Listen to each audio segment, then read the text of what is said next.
All right, let's dive right in. Today, we're going to explore a really fascinating way to look at science. It's an approach that doesn't start with complicated formulas, but with just pure wonder.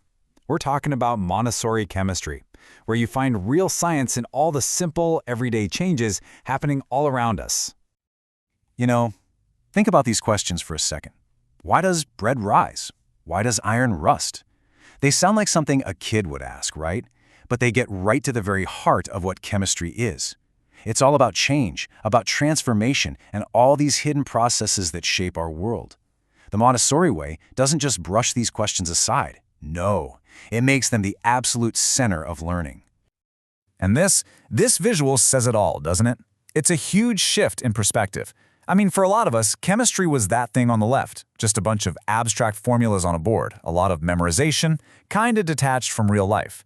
Well, the Montessori method completely flips that. It's all about what you see on the right, seeing, touching, and actually experiencing matter as it transforms. It makes chemistry something you live. Okay, so how does this actually work? Well, it all starts with a really simple but pretty profound goal: to approach chemistry through a sense of awe. This isn't necessarily about cranking out future chemists. It's about waking up a deep appreciation for the world all around us. This is the core idea right here. Maria Montessori really believed that chemistry wasn't about memorizing a bunch of facts. It was about connecting kids to the hidden magic of nature. So the whole goal is to spark that sense of wonder through direct, hands-on observation and hopefully build a curiosity about how the world works that lasts a lifetime. And what's so cool is that this approach builds so much more than just science knowledge. It develops some serious life skills. We're talking about the patience to watch something change slowly, the curiosity to just ask why, and the sharp observation skills you need to notice all the little details.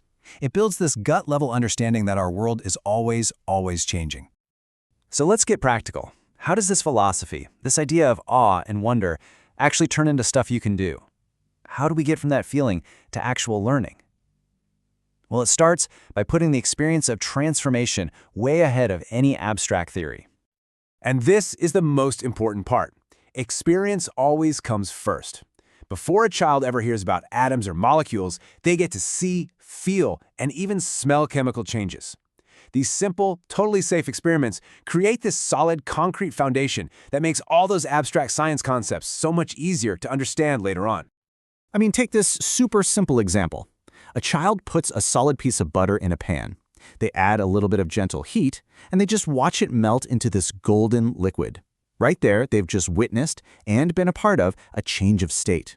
It's not some diagram in a textbook. It's a real thing they remember. And that is the very first building block for understanding solids, liquids, and gases. And it doesn't stop there, not at all. The Montessori classroom is just full of these safe, easy-to-do experiments. That fizz you get from baking soda and vinegar, that's an intro to chemical reactions you'll never forget. Watching oil and water just refuse to mix teaches you about properties and mixtures. See, these aren't just little activities. They're these rich, sensory lessons in the basic principles of chemistry. Now, I want to tell you a story that really captures the heart of this method. It's a lesson that teaches one of the most important and honestly often overlooked ingredients in science: patience. So, picture a classroom. A shiny steel nail gets placed in a jar of water. And on day 1, nothing happens. Day 2, still nothing. But the kids keep checking. And then, over a whole week, this slow, quiet change starts to happen. That shiny nail begins to transform, getting these little spots of orange-brown rust. In a world of instant everything, that's a powerful lesson that some changes aren't explosive. They're slow, patient processes. And then you get the moment of discovery. A child, after days of just watching, whispers with total excitement, "The nail is changing color." And that's not just them stating a fact. That's an expression of real discovery, a true aha moment that came from seeing it for themselves, not from being told the answer. And here, right here, is the real genius of the method. The teacher or guide doesn't just jump in with a lecture about oxidation. Nope. Instead, they fan that little flame of curiosity with one simple question. What do you think is happening? The whole point is to empower the child to come up with their own ideas, to go deeper into their own sense of wonder, instead of just being a passive sponge for information.